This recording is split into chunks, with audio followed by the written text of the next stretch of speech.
once you've got your design figured out, it's now time to get your boards put up onto the wall.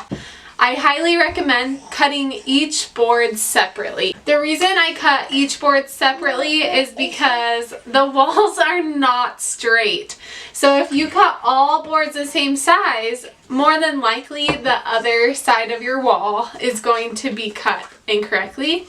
So this board on the far back is 52.5 inches long, whereas on this side of the wall, my board is 52 inches long instead of 52.5. This board is completely straight on top, and this baseboard was here before, so that means that the floor is either unlevel or the walls are not straight, which is the case.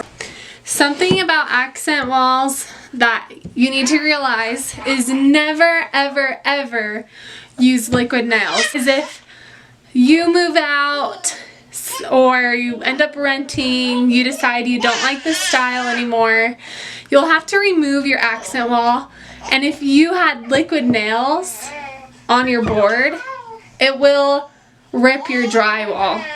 So the only thing you need to put up your board is a nail gun.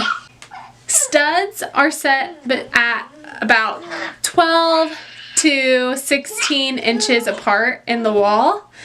And obviously my accent wall isn't going to align on studs every single time. So to make sure that this board stays on the wall, I will need to take my nail gun and put my nails in at different angles. So I can go straight on, I can turn it a little bit to the left, I can turn it a little bit to the right, I can angle down, or I can angle up just a little bit. Every time I nail into my board, I will be doing a different angle each time so as to lock the board behind the drywall.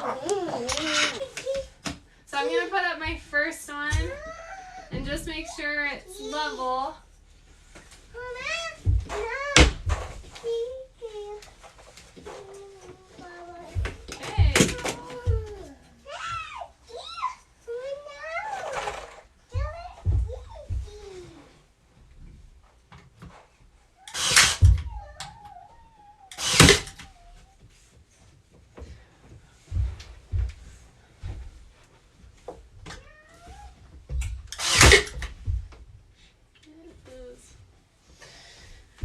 And I'm having nail gun issues, which is super fun, but